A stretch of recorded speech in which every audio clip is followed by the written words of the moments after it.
or a video is very powerful to share and to bring you to Vrindavan for a few minutes, just to see, and also for you to share who has started this mission. Without Rupa Raghunath Prabhu, I would not be doing what I'm doing today, and we would not all be together today as well. And so many girls would never have found shelter or had the opportunity for education at all. So I need to bring him into the room and introduce him to him. The video is slightly older, but I think it's still the most powerful tool that we have to explain who we are and why we're doing what we're doing and where we are. Some of you might have already been in Vrindavan, and maybe even many times, but some of you haven't. So I think it is very powerful to share the location where we are, what we're doing with you. And I would like to share this video with you, and I'm hoping that I remember all the steps correctly.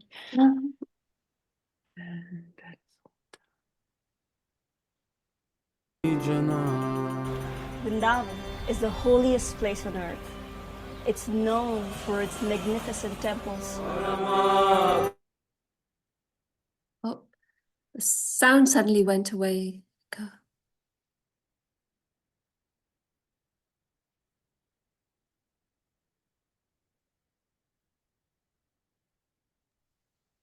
You have sound? No. Something happened. We have the visual, but not the sound. It started with the sound, then suddenly it went. And it stopped playing as well, by the way. There's actually no play going on. It stopped playing. Okay, I'll do it. I'll do it again, and I apologize. Refresh. No, it's fine. We just practiced, and it. Yes. I might. No.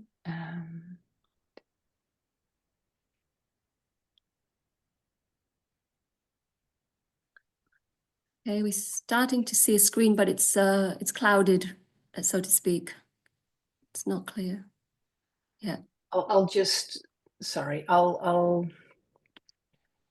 now as well the video is already run, so I'll put back the whole video. Take your time. I'm just going click. Apologies. No worries. Okay, and then I do full screen already, and now I can't because then I don't see what I'm doing.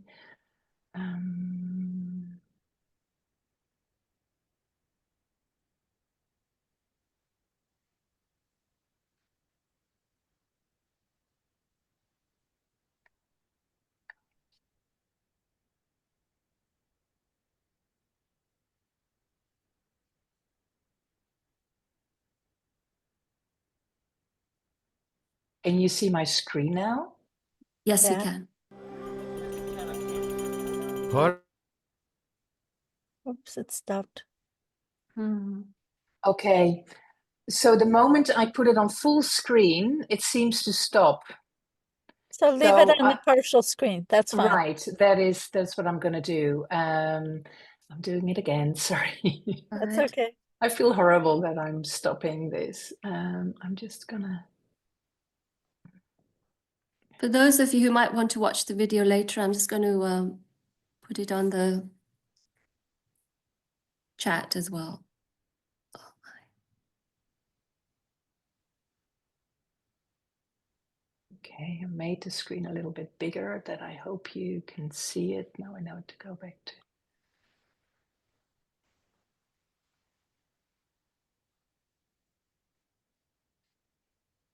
You see the screen? Yes. Okay, I'm going to play it like this, and sorry, I wanted to make it more beautiful. Vrindavan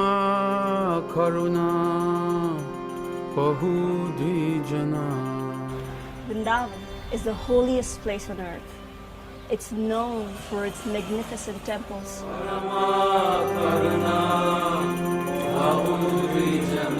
But right under the nose of those temples, we have hundreds of slums and abject poverty, especially with the girls.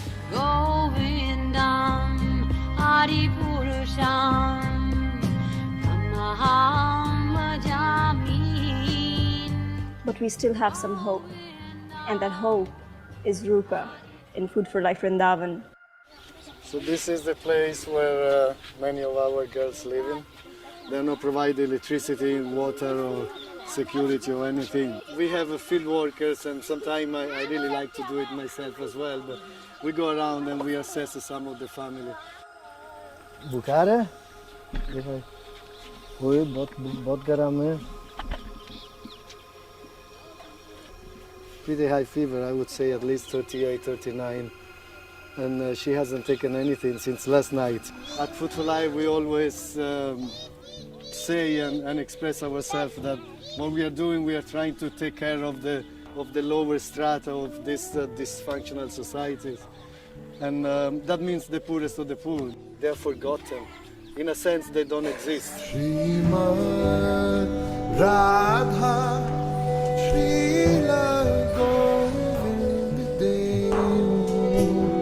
We started just by seeing poor kids on the side of the road and buying some toffees for them or some bread, you know. It just dawned on us, but why don't we actually teach these kids?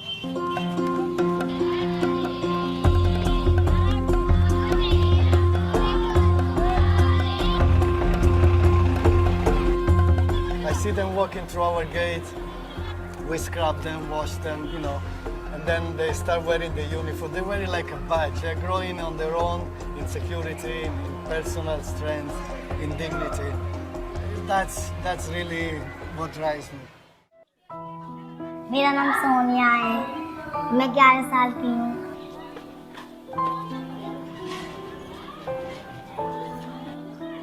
मैं यहाँ पर सोती हूँ और यहाँ पर बैठ के खाना खाती हूँ।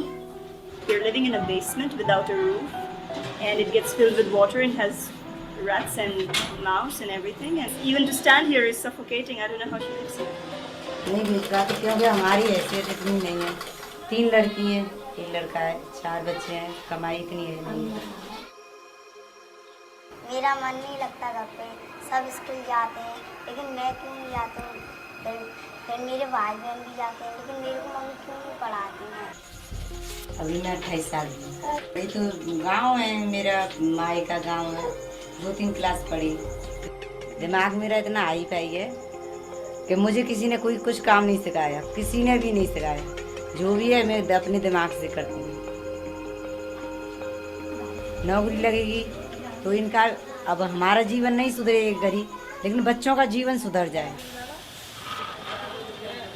For many of this poor family, the school is their only meal. Food for life. Without food, there is no life. Having a school and having hungry children in the school, it won't help. Because unless you had your meal, then you can actually study. We never had more than 20-25% boys. And since the last 2 years, we actually have completely shifted to an only girls' school. The reason be that a boy is an asset and a girl is a liability. If she died, it's okay, I don't have to marry her. Had they not been in school, they would have either been begging, or many of our girls would have got married by now. The small girls are trying to protect themselves against the predators, like men roaming around, drunkards, because they don't have a safe place, even anywhere. Even their small hut is not a safe place. We had a little girl, 4-year-old, and she got badly raped just in a alleyway around the school here. She went home at 3 o'clock, and by 4 o'clock she walked back in the school and she was full of blood everywhere. We actually had one family, 5 sisters, and 3 of them were begging in front of the temple. So I told them, why don't you come to school? Wow. Sorry.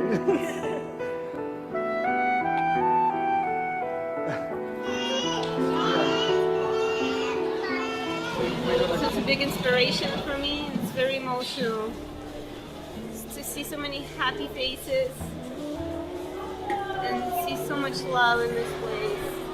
मेरा कोई भाई बहन नहीं आता है और फिर मैं स्कूल में आती हूँ तो अब मेरे में थोड़ा बदलाव आ गया. मेरे साथ फ्रेंड रहने लगी है मेरी.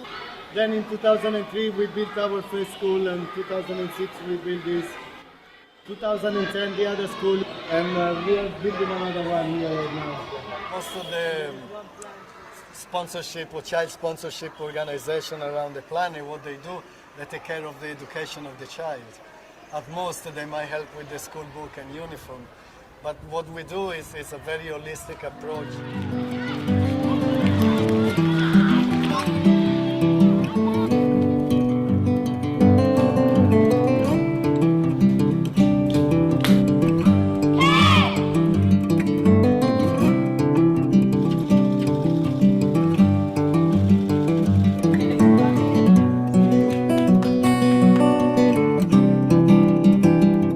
Food for Life, they are giving me a great opportunity, and I'm come in GLA, great college, university, and I'm so happy because it is my dream that I'm become a pharmaceutical student. We are so lucky. Yeah, we are so lucky. So too much lucky. So I think you have grown a lot.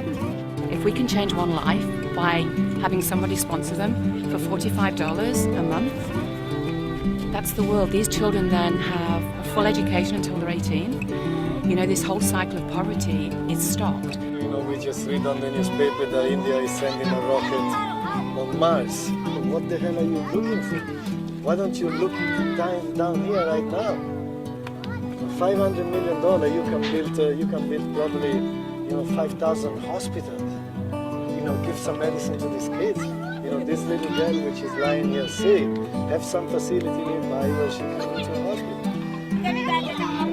ठीक है, school के लिए नाम कर दिया, but special class है.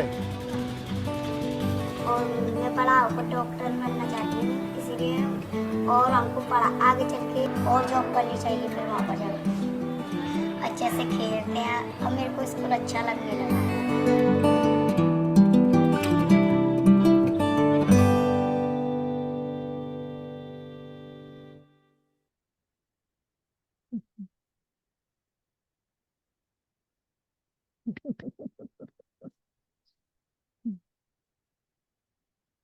You're muted.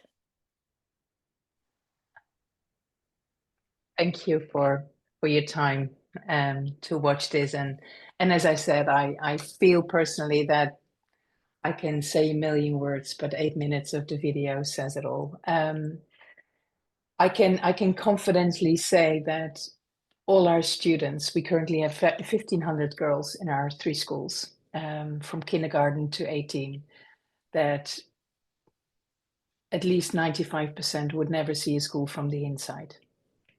They would not get an opportunity for a better future. They would not be able to break the cycle that their parents were trapped in. They were not able to break the cycle of poverty. They will not able to break the cycle of child marriage, child labor, child trafficking. And for me, of course, I'm grateful that they get a better opportunity for the future. But for me today, I know all these girls were safe. They would be free. They could play as a child. They didn't have to make or take care of their younger siblings or make chapatis or clean or carry bricks on their head or be in danger that they would be grabbed on the street and disappear into Delhi, and we wouldn't hear from them again, or that they would be married off at a very young age. And we realized that it's very, very small steps, and especially COVID gave us a huge setback. Worldwide, COVID has regressed gender equality. And in the West and even in America, it's very visible that gender equality has thrown back in time at least 50 years. So can you imagine what it would do to a country like India, where the girls already were so vulnerable, and that we were really making huge steps towards a better future for girls and women. And it's like we start with zero, really, that the girls are, when people, it's always difficult to explain because many people say, why is there child marriage? Why do parents do that? And the big reason is because of poverty. The parents of a girl have the obligation in their tradition to marry a girl, and the girl will move to the in-laws with a new husband, which means for the parents a mouth less to feed, which is a big thing for when you don't have money to feed your family. But as well, it means that there's one part to this whole system that makes it really, really difficult, and that is the younger the girl, the cheaper the dowry. The parents of the girl still need to pay a dowry to the receiving parents, which are the in-laws. And if you don't have money to start off with, and you think it is your obligation to marry your girl, the cheap dowry is what you take and what you grab with two hands. So we have girls disappearing into child marriage as young as the moment they menstruate, really, 10, 11, 12. And that is something that we still saw in the beginning times that we had our school, that girls would just stop coming. And we have a field officers that go, if a girl is not there for a few days, they will go and check if everything is fine, the family is okay, the girl is okay. And we would often be informed that the girl was married off, which is, of course, devastating to hear, because then they often move to very remote areas and we would lose all contact. But because it's still illegal to marry a girl under 18, of course, the parents would keep it silent and the girl would just disappear. So what then we implemented the rule that if we take care of your daughter, you have to give us the promise that you will not marry her. We will take care of her food, her medication, her clothing, her transportation, her books, her education. But then you need to give us the reinsurance that she will be with us until at least 18. And many parents did. In the beginning, it was really difficult. Rupa and I were literally dragging the girls from the slums into the schools with kicking and screaming. And now when I come to Vrindavan and when Rupa comes to Vrindavan, we have people lined up in front of the school begging us to please take their girl into our school. So we see a small change, but it's a very silent revolution and it's a very long revolution. And that is where we really, during COVID, when we did not have contact with many of our families and with our students, we discovered after the lockdowns were over that many of our students were married off because parents were in panic. They didn't know how to feed their family. They're all day workers. There was no job for them. There was no food. And that is, that also brings me to many side projects. So the education of girls is our pillar project. That is so every girl in the school has a sponsor, but the holistic approach comes in that we take care of all the facets for them to come to school. So it's the transportation, it's the clothing, it's the food, but then next to and medication and all the other things that make the whole program complete. And every time we see a problem, we group together and fix it and come up with a new project. So that is when the projects keeps growing. And then we had a problem like Rupa Raghunath started with food distribution only, and we still do that. So we feed 2,500 people approximately every day.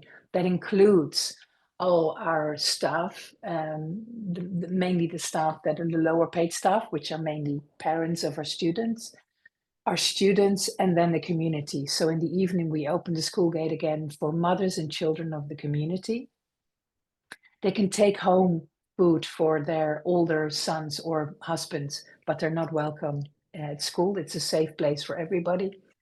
And then the prices of food rises as well, like everywhere else in the world. So we had some land just outside of Vrindavan where we wanted to build our third school in Kikinagla, which is more remote, so we could reach the children of the remote villages, which was too problematic to get them into the city. So we built a third school there. but there we had land, so we started our farm, which has been run by parents of our students. So almost all the vegetables we grow ourselves. It's only the rice and the potatoes that we buy from vendors outside. Then we added medical rooms to the schools, and then we added a medical block because there's many parents that need medical attention and they cannot afford it. So we try to raise funds as well for them to be okay. So it's not only the girls, but it's also still taking care of the community. Another holistic approach is that we, of course, hope Rupa Raghunath now has the beautiful age of 70, and he has dedicated more than 30 years to the children of Braj. That, and I'm, the follow-up of that, but of course we need to have a younger generation taking over. We have about 20 of our employees that were ex-students. So partly is in office and partly are students that are now teachers in our schools. So it's on all fronts. It's a very holistic approach that hopefully in the future this can be self-sustainable, and the community hopefully will drive the project to continue and to keep empowering girls. Because as well, what we learned, and that's very clear in the whole setup, and now in the generation that has now finished university or now is married and has children itself, because many people say, are you not proud of all the girls that are now finished university and now have great jobs, and even some moved to Noida or to New Delhi? Of course I'm proud, but what makes me most proud is those girls that said at 18, I would like to get married. I found a good partner and I would like to get married. But they do contact us afterwards and say, can I have the school books from last year? Because I live now in this remote village and nobody can read or write. At least I would like to start a little school here for the women and the children. So it's on all these fronts that holistic means, it keeps rolling. The snowball keeps getting bigger and bigger and bigger. And as well, we keep adding projects to it. So it will never be a boring moment. And it's like, oh dear, what are we going to do now? But it seems that every time we just say, okay, let's roll up the sleeves and add another project to it. But so it's a lot to talk about. On our website, we have a small fraction of the projects where people can donate towards. The pillar foundation of our financial income is the sponsorship project. So every child in our school, or almost every child in our school, has a sponsor somewhere in the world. The majority is on my table. I run FLLV USA. When I moved 8 years back with my husband to America, Rupa Raghunath asked me to found a new charity here to support everything. There was a small setup here, but we saw the potential to grow, and that is what I started and now full-time do. So it was like a rebirth coming to America, where I now retired in what my job was, but then completely focused on raising awareness and funds for Food For Life Vrindavan in the US. And because I used to live in the Middle East 14 years before that, we have a lot of sponsors and help from the Middle East. It's here in the US. And then we have scattered in the world a few other offices from wonderful volunteers that do the same as I do in smaller scale. So we all do the communication and the setup for the sponsorship program.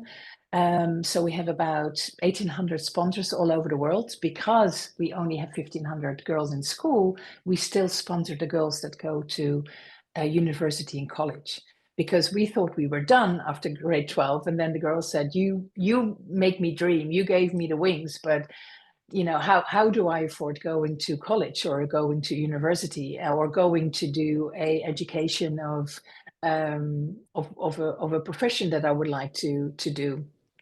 Which then we thought, oh dear, we need to add another program to it. So it's mainly that we inform our sponsors that have sponsored the girl that graduated if they could continue doing, and Most people do. Most people, or there has to be financial reason, a very, that they cannot, or say this, I committed to this. And so it's a constant filling gaps for us as fundraisers. But the constant is the monthly donations towards education that provides our students with a uniform, with a nutritious meal, during school time. It starts with a small breakfast and then it's lunchtime. We always joke it's an all-you-can-eat buffet. And then it's the after-school programs where they can choose what they would like to do: music, dance, art, embroidery. I'm working now with a donor on a library, a full-fledged library in our schools. We have computer rooms now, so the girls can then choose what they want to do after school for 1.5 hours. And then we bring them back home, because as well, we added transportation to it a few years back, because a big reason for the parents to keep the girls at home is that they were, having a lot of harassment on the street by men approaching them or boys approaching them. And the most valuable thing for an unmarried girl is her clean reputation. So it was always that even the girls that were harassed or even were raped or were sexual harassed, or their reputation is gone. So which means for the parents, I cannot marry my girl anymore. So that, and many times the reason to hold the girl from school or even marry them is many times for us living in the West a very minor thing, a minor detail. It's very easy to fix something. So we build up a trust with the parents now that if they have a worry or if they have a problem, that they will approach us and that we will help them. So the girl can either stay in school or we can even stop a child marriage. Sometimes the parents still want to marry them off. We even had a girl a few years back. She had an older sister and a younger sister, and the father wanted to marry them all off in one bunch. It was one dowry for 3. So there was a family with 3 boys, and they were willing to take on all his 3 girls. And the girl in our school was only 14 at that time. The younger sister was 11 and the older sister was 18. And the father was convinced he was doing the right thing. And so if he doesn't want to reason with us, then we come in with the police because he does break the law. And so it's many times it's very, it's a complicated situation, but at least we could stop that marriage. I think at the end he married only the 18-year-old, and the other younger 2, they could finish the education. We had one girl that was 12 years old, and she came up running to me and she said, my mother is gonna want to marry me off. And I said, how? Because her mother was even working in our school as a cleaning lady. And I went to her and she said, well, we live in a simple home, and it's mainly an unfinished construction site. So there was no roof, and they lived on the top floor, which was open. But there were higher buildings around it, and she had 2 beautiful girls, and they were both in our school. One was 12 and one was 10 at the time, and men were looking down at them and were, shouting things at them. So there it comes to reputation. So she was afraid the reputation of the girls was gone. So she felt the need to marry them, to be able to marry them. Otherwise, with a bad reputation, she couldn't marry them. So when I was walking up to the stairs, the bare stairs going up to her floor, I saw empty rooms. And I say, why don't you move to a floor down, which has, it's not a roof, but at least it was a ceiling, so people couldn't look down in it. And she said, it is $3 more per month, and I cannot afford it. So it's, we can only shake her head. For less than $40 a year, we could have them move. Of course, she tried me then to pay the whole rent, but I said, no, I'll give you 40 a year and move to the room downstairs. And she did, and the problem was solved.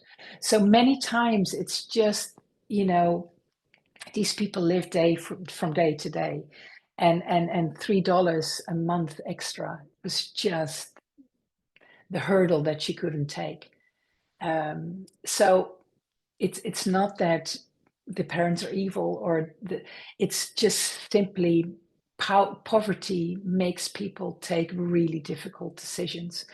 And then as well, of course, the very the traditions that are still very much focused on the girl is, or the boy is the better investment for the parents, because the boy will take care of the parents when they are old, because he will stay with the parents. So if you only have 2 meals, the meal will go to the boy and not to the girl. Or you have 2 sick kids and you have one medication, it will go to the boy, not to the girl. That's what Rupa meant with the girl is the liability and the boy is the asset.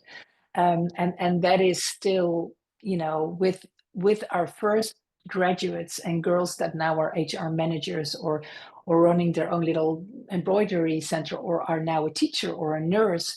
Now the parents see, oh, she can support if it's needed. We don't need to marry her off. She can now wait until she has children, or wait till she gets married. So it's small steps, but it's steps forward. And we will overcome the setback of COVID. We're trying to crawl out of it, but it is at least many of the mothers are on our side now, which is a great start. They were married off when they were 10, 11, 12, or are illiterate. We found a way to communicate with them as well. They were a bit intimidated by us and by the school. So it's a slow process, but what Rupa Raghunath started in 1991, and we're now in 2024, has resulted in, I think, the savior of many girls. I can really say many girls wouldn't even be alive if it was not because of Food for Life Vrindavan. Many girls would not, almost none would be educated. So there would never be a way out of the slums, a way out of this poverty. And that is really what Food for Life Vrindavan is all about, is to offer them a safe place where a child can be a child, where she's safe, where she feels wanted, where she feels loved, where she is being cleaned, nurtured, all these things that we do, and we hope for a better future. I don't know if there's any questions or. Yes, we can do that. Generally, we go into the discussion, and we're kind of ahead of time, so we can do that now, and then maybe there'll be more questions afterwards. Or if anybody has questions, right? Oh, Gail has a question. So Gail, go. Hare Krishna. Wow. This is a very triggering subject for me, but I do have several questions, if I can get past my emotions to ask them. I mean, I actually am aware of this program, and I actually even sponsored a child many years ago. Thank you for that. Yeah, but this would be definitely a pet project for me, because like I said, it's just really so triggering. So I mean, I know that many people get judgmental about the parents, because they don't really have the experience of this level of poverty, but even knowing that, I still have to ask, these parents, when they marry off their girls, they do know that these old men who are buying their girls, they're really buying them for sex, no? I can't, I mean, that is what I would say if the girl really disappears, and the school really prevents the child trafficking. If the girl gets married in her school and too young, many times it's a boy, maybe a few years older, but it's from a very remote village. So the boy is also not really educated. There's not really the dating system in India. So when a boy and a girl, and you have to also understand they all live in one little hut. So when everything happens in that little hut, so mom and dad are sleeping in the same room as the children, and it's just this one thing that it's I would say they are ready or ready for marriage, or it's their way out. It's not, I wouldn't say our girls get married to older men that use them and they disappeared into sex trafficking or anything. That happened a lot with the girls that disappeared in the beginning, that we just couldn't trace them. And the problem as well there was, these people are not registered. We couldn't even go to the police and say Poonam is missing. Where is Poonam? The parents would say, we didn't have a Poonam. You know, she didn't exist. So now that's also something that we implemented a couple of years back. The girl and then as well the parents need to be registered now. So that happens less and less, that they disappear into child trafficking. But why would the parents have denied their child's existence? Because it's just too much for them. You know, many of them had 5 girls before there finally was a boy. They couldn't take care of them. So they would deny the existence. So as if they did something illegal, they would deny the existence. Okay. Yes. Okay. Yes. Okay. But you're saying that, you know, because they were often married off to boys who were also very young and they lived with them, then the sexual thing wasn't such an issue in those cases. Well, there is a lot of sexual abuse, and it is a lot of, and that is as well with the regressing of the gender equality, that the male dominance is stronger than it ever was. So because everybody lives on top of each other in these slums, and many of the parents are on construction site carrying bricks on their head the whole day or whatever, and the little kids were home, it's a very vulnerable situation that people roam around the street and just enter into a slum. And you know, as Rupa and I were both in India when that happened with the 4-year-old girl.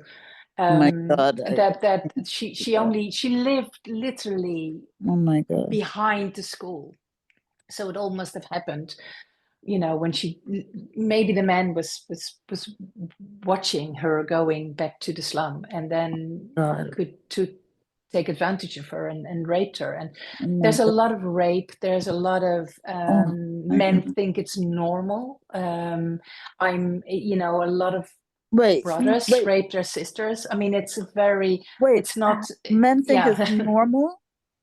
Oh, they because if the police doesn't do anything against it or whatever, and yeah. My God, I can't believe this exists on Earth. Oh my God, this is too much. Yeah, and it's not something that I would go into in a presentation, but it's on very, very high security levels that we are now an only girls' school. And it broke my heart that we were first a mixed school when we opened up first, but then the parents of the girls were opposed to having a mixed school because, you know, kids are kids, and as well when boys get a bit older and girls, you know, they start to flirt, we couldn't have enough video cameras all around, and for them it was foreign. In there, if they would have ever had a school, it was always it was never a mixed school. It was boys separate from the girls.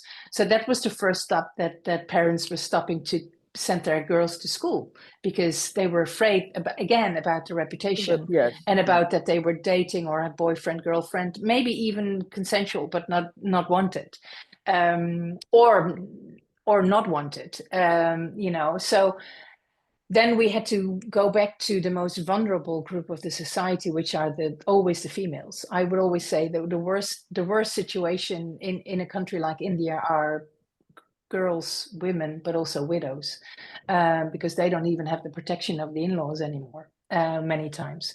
So that's when we had to stay, and it always comes down to money, unfortunately, that you had to make really horrible choices.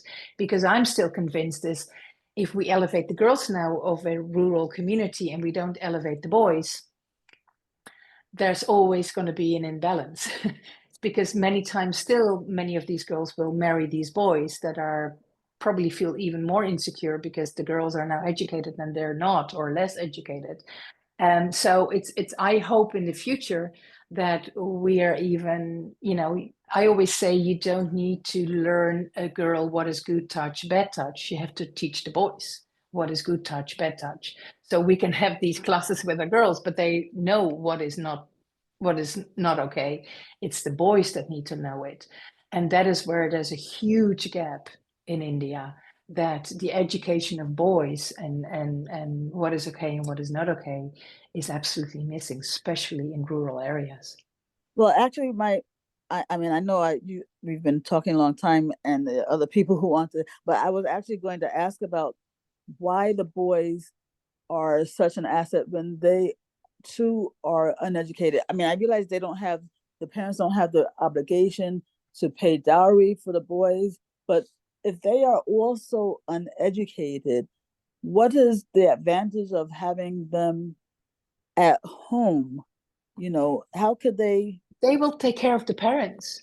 So they're the pension of the parents. I mean, he might be only a rickshaw puller or having a small ironing business along the side of the road or whatever. Yeah. He will take care of them. Yeah. That's his obligation.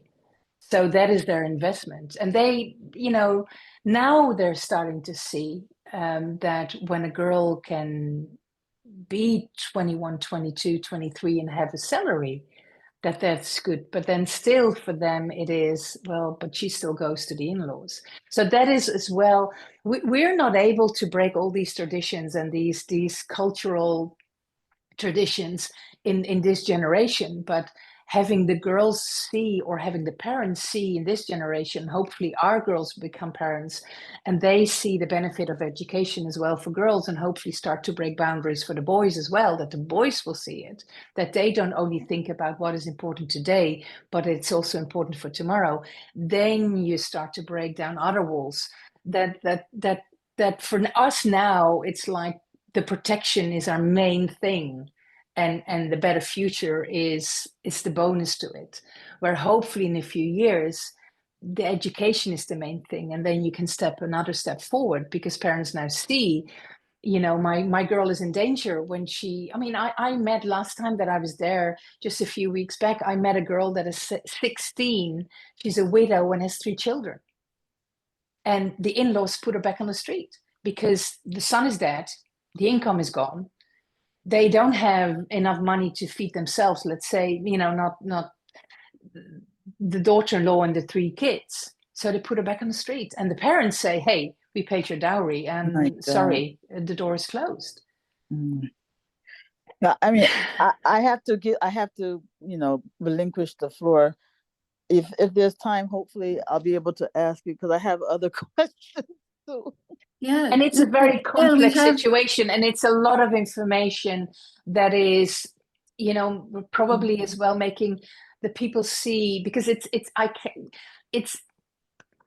cannot always share those really hard realities, because it's a lot to take in already, the poverty and there's something harder than what you already shared with the 4-year-old. That's pretty harsh. Yeah, there are situations that turns your stomach, yes, but and these are, I think that you get the picture. But it goes beyond your human imagination sometimes. Oh my God. What happens to children all around the world that are in very vulnerable situations. And I think in that sense, to wrap that all up, the school does give them a safe haven for them and their mothers and the community, to either knock on a door that will open for them and will support them as much as we can. And it's maybe a drop in the ocean, but it is a drop. And we're very better proud than of nothing. that drop. Yes, better than nothing at all. My God. Great. Thank you so much for your presentation. Hopefully I'll be able to ask you. Thank you for your time too. And whatever, you know, we can share my details if you want to go into further conversation or more questions, then please, of course. Yes, that would be nice if you would do that. Thank you. Okay. Thank you, Gail. That was very good. The questions were so detailed and profound that it really helped the audience understand more in depth what was really going on. I think that it's hard for us to sit here and imagine the atrocities that happen over there. It's just mind-boggling, right? So thank you. I think as well with these, because these are more harsh details that I would normally share, but I feel it's a very safe space, and it's that you can share things. But as well, I think that is why when you see the happy faces when you come to school, you know the value of those happy faces. And I think I asked a girl once, like, what is your, it's school holiday, what are you going to do? She said, wait until I can go back to school, because that's the only place where I can be child. Wow. Beautiful. Well, now we can go into the breakouts, the questions. I've posted 2 of them on the chat. What will happen is I will put you in a breakout room, and you will be asked if you want to join, and you press yes. And then in about, I guess, 4 or 5 minutes, it'll ask you to come back, and it'll give you a warning ahead of time. The recording will go on pause while we do that. Let's see, can everybody see the questions?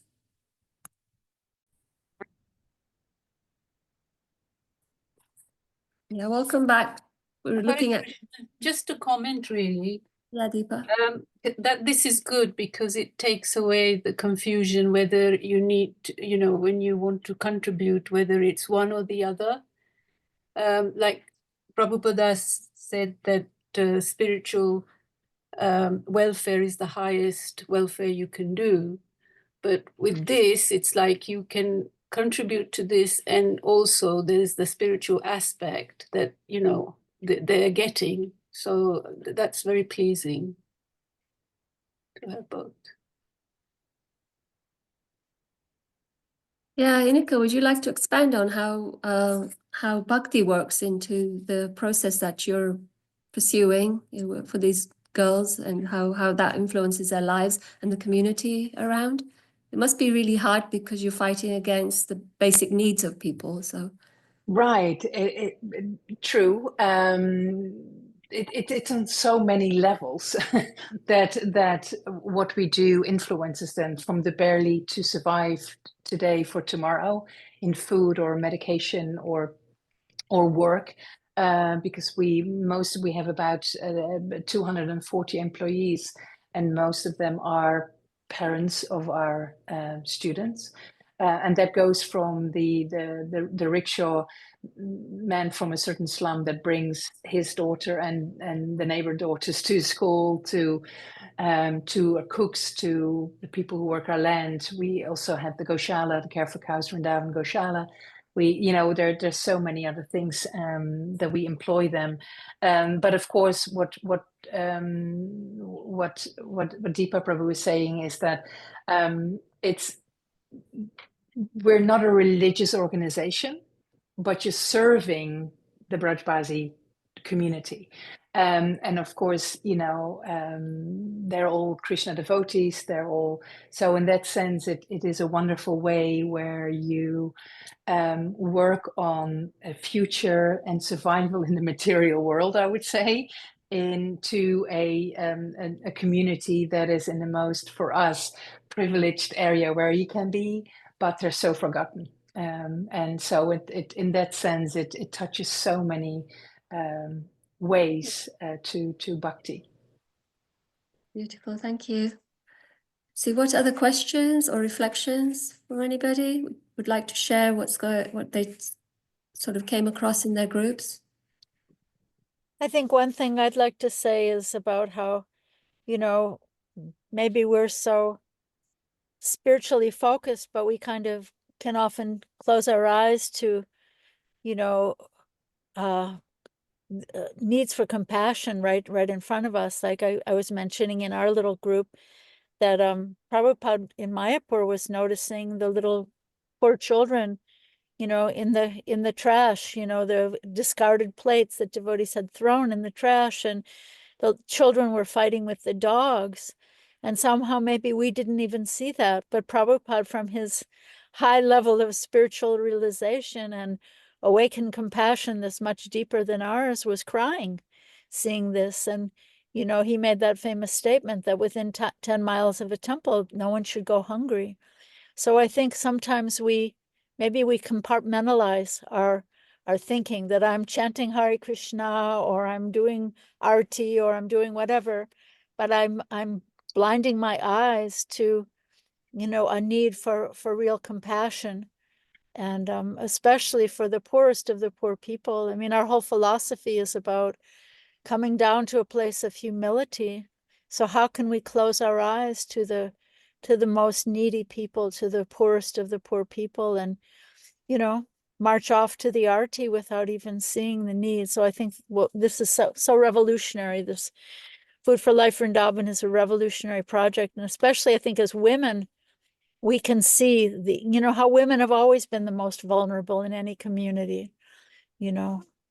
So and as we both learned, Rukmini Prabhu and I were both so lucky to spend a lot of time in March while doing a conference for the United Nations on how to end child marriage and elevate women out of poverty, which tick pretty much the boxes of what we do every day. And it's everything what happens in the world, either it's a war or it's a pandemic or it's women are affected first and the most. Right. It's always comes down to it. Either in the West, it was like, oops, now the mothers have to stay home and educate the kids and they become the teachers, or they have to stop school, or it's always the women that are knocked down first, Right. really, In and the most wartime resilient to get back poverty. up. But it's true. Yeah, it's true. So as compassionate Vaishnavis, we have to open our eyes and see, you know, what can I do? And yeah. Another thing I was thinking is, you know, it's so hard to think, well, if I were in that position, I would do something else. But, you know, it's very, very hard to understand how people can survive from one minute to the next. Do other people, other of you have questions? Questions or takeaways or observations or realizations? What came up for you? Lee, are you about to say something? Yeah. Yes, I've got two quick questions. One of our takeaways was, you know, I was born in the South in the 60s. And so it was very different back then. And schools were very different, neighborhoods were very different, but small changes made great ripples. And we were talking about how we can't wait to see what Vrindavan is going to look like 40, 20, 30, 40 years from now, and how these changes, that these girls as women may go, yes, well, back in 2024 when I was a kid, and be able to share those stories. But secondly, we also discussed if there was a discussion for the future. I know it would be a huge financial undertaking, but will there be dormitories for these girls? No. And there are, it's not in the planning, let's put it that way. There's huge restrictions on what we can do and foremost what we cannot do. So we are very closely observed by the government, and it's not always they're not always happy with what we're doing. We're serving a very group that is forgotten in India, that doesn't exist, that they have. I always joke that, they say a number how many people live in India. They don't have an idea. When even our community wasn't even registered. I mean, and we're peanuts compared to the big India. In that sense, and it's almost that they're looking for reasons to close us, and we have to be so careful. We have to be. We last February we had a case, and I can't really go into details, on the case, but it was a heartbreaking situation for one of our students that was not safe in her home with her father and her brother. And we had to take her out of the situation. And we did, but it was weekend and the child protection team only opened on Monday. And we were convinced that if we would leave her there, she might not live until the next week, or was in such a bad situation that we could not live with ourselves to leave her in that situation until child. So we took her to the office and had a teacher and gave her an apartment in our building with a teacher, so she was safe. We were almost closed down as a whole organization because we did something that we were not supposed to do. We're not an orphanage. We're not a thing. We should not have done that. And our reasoning was that we really believed, and we contacted our lawyer, we contacted the police, we contacted everybody, and everybody said, do what you need to do because we do think that you're right. But they tried to close us down because they're looking for every little thing. We used to have an orphanage because, and the orphanage is not the right word, it was more a shelter for little kids that had a very unsafe home situation.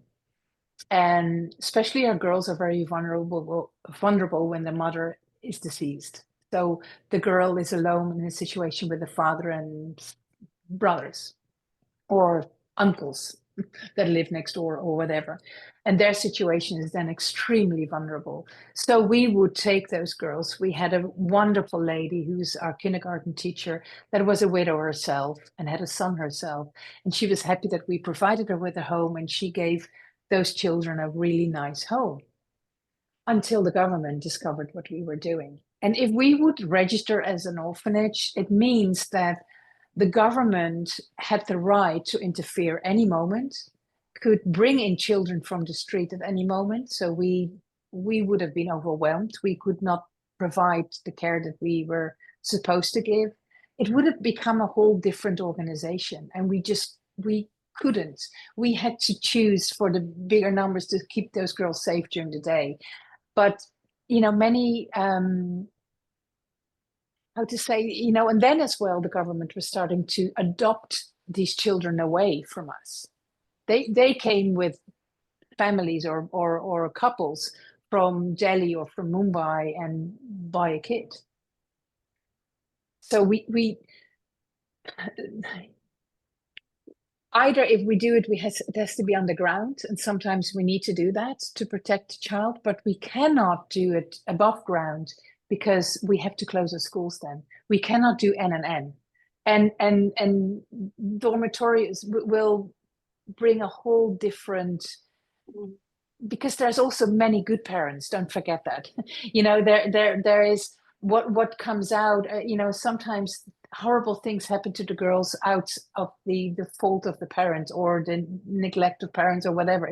It's just because what happens on the street or what happens in society. But the majority are turning towards us with great gratitude, where a few are still so pushed by society or their personal situation or by simply medical cost of somebody in the family that they have to get rid of mouths to feed, or but adding a dorm to the schools would move us to a whole different level, and we can only help a small group, because then they will not allow us to be a school anymore. Does that make sense? I had a question also about adoption. Gail suggested I ask. So once I asked Rupa, well, don't people in other countries want to adopt these kids? So what's the answer to that? I mean, well, we're not the parents. We are on paper and as an organization an educational institution. So we're not an orphanage that works together with the government to have kids, and our kids are not orphans. They have their parents. And in this world, there's a fine line with helping these children, or it becomes dodgy, or you cross a line that we're not the parent. We're the school. We're the well-wishers. We're the protectors. But we're they all have a family at home. So So if you the get no parents cannot government. take care of them and they want to adopt them, they have to go to a governmental institution and put them up for adoption. That's not us. Okay, thank you, Ineke. Gail has her hand up. Gail, I think you still have some questions. Yeah, actually, just to follow up on what you said earlier, Ineke, you said that the government is like they try to block your efforts. You know, I don't understand why the government would not support the That's schools. money. It's the same fucking stupid ass United States. Wait, I'm not here. Who is that? I'm not hearing properly. It was Diane. Wasn't me. Your voice is not coming through clearly. Maybe put it in the chat. Anyway, Ineke, are you able to answer? I think it comes down again to the way the caste system works in India. That we're dealing with the untouchable caste, the forgotten, they don't exist. We give them a voice. Can you imagine if they become Okay, so it's political, like, yes, basically. Yes. Wow, that's like abuse from the government, basically. You know, and I hope, and I don't know if it's still the case, but I know that, for example, because I had people telling me, and there were, you know, there was here in the Woodlands where I am, I was at a festival, a Diwali festival here at the Hindu temple, and I thought, this is a home run. You know, I don't need to explain these people what India is like or what the traditions are or whatever. And there was a lady, and this is quite a wealthy area because, you know, we're attached, we're north from Houston, where all the big hospitals are, and the majority there are Indian doctors and they live all in this community.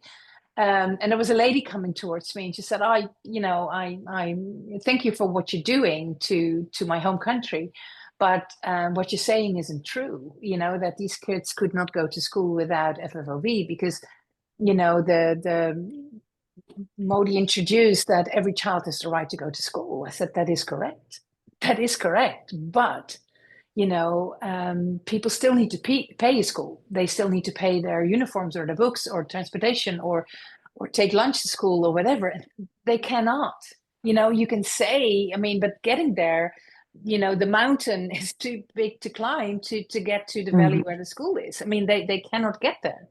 So, you know, you can say that it's, see what we've done, you know, praise Krishna, you know, but you know, it just doesn't work. So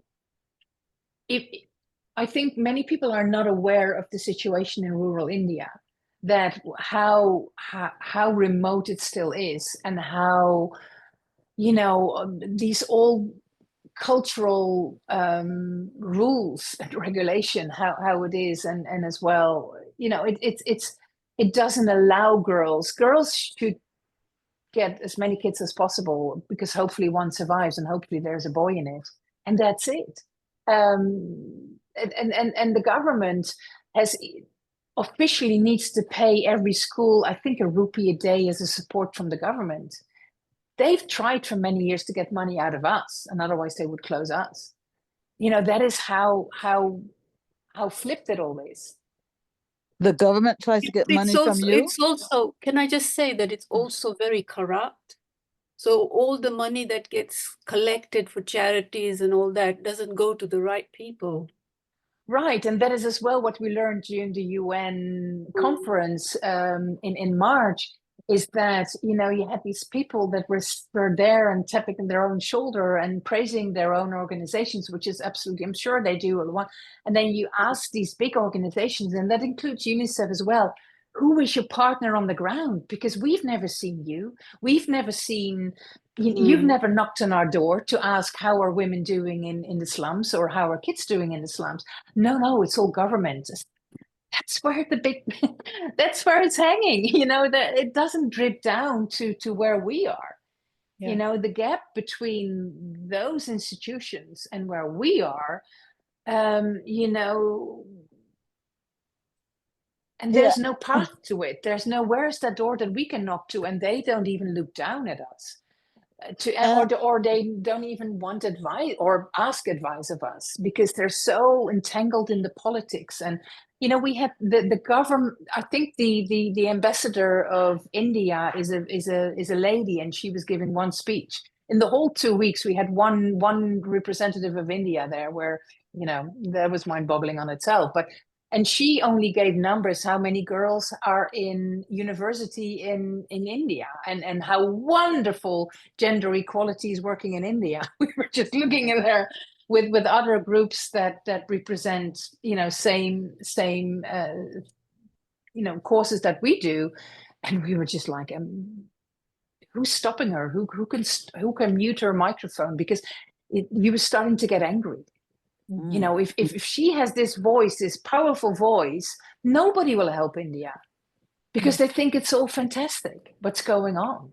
But she's never, I tried to get to her, but she was surrounded by security to invite her to come to Vrindavan.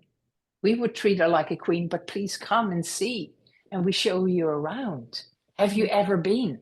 Have you ever been to remote India and spoke to these wonderful, strong, powerful women in those villages that are screaming for help?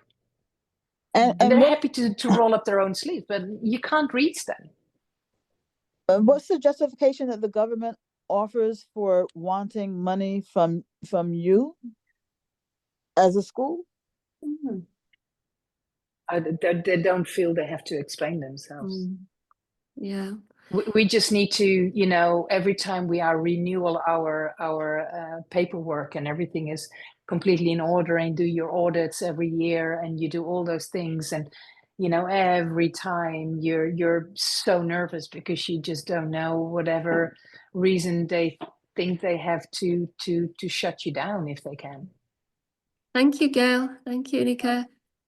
That's great questions. Yeah, I think we just get a picture that the world there just does not work like the world we think it should or has done for us. So thank you so much, everyone. We're coming to the last few moments. This has been a very remarkable, really, session, and amazing, because the work you do is that remarkable in the world and circumstances you're given. It's really even hard to know how you're standing up and doing all the things you do. It's just incredible. So thank you so much for your contributions here. And I hope that some of us are getting inspired and can help, and we'll certainly try and see you again, maybe in another year or so, or maybe 6 months, if something happens that you would like Very to. happy. Yeah, and I think Urban Devi and Rukmini Prabhu and all of you that I met through this, you know, for giving me the opportunity. And I can only say it's a privilege to serve, and definitely I feel very privileged. It's you know, to serve the people that we serve, and especially where they are, that makes it extra special for us. But knowing all of them and knowing their families make you not give up on them, because sometimes it is frustrating, and especially dealing with government and politics, and you know, and you know, the many. I think if and that is what Rupa Raghunath started, and is well embedded in me, and helping him, and the cause is, they don't have anybody else. They don't know where to go. So there is no option, but it is really a privilege. It's hard work, and it's spreading. I'm grateful that I can speak to you, and hopefully you will take it somewhere else. And I didn't even share the website yet, but of course there is much information there as well. I'll put it in the chat. And we can only do it because it always again comes down to money. We can only serve because we have people who serve in different ways, and that is either donate or, you know, that is the main thing. We're only a small part of that long chain that's needed to make the world a better place. Thank you all so much. I just want to say, you know, the Ineke's information is there, the links are there, and we'll put it also in the recording that's going out to everyone. But please spread the word, maybe you might be able to help, but maybe you have a brother or sister or, relatives who might. Just so spread the word, tell people about the project, share the video. I think we can share the link to the video, Surabhi. Can't we do that? Yes, we can. We will be sending it out, and it'll be on YouTube as well. Yeah, so spread it to all your networks, everyone. Spread it to your networks. And I just have to make an announcement for next month, December 15th, Sunday. Please mark your calendars. Champak Lata Saki Devi Dasi from Bhakti Center in New York will be speaking about the power of intention, attention, and absorption. Her description is: intention gives direction and strength. Attention gives quality in the now and in the future. Absorption liberates the mind and gives an experience of the soul. So please join her for these 3 keys to spiritual life, and we'll go deeper in our spiritual life. So thank you all for being here. Please spread the word to all of your networks about Food for Life Vrindavan. And thank you, Ineke, so much. So grateful for your work and grateful to you for being here today with us. Thank you so much, Hare Krishna. And again, thank you so much for giving me the opportunity to share Food for Life Vrindavan with you all. Thank you.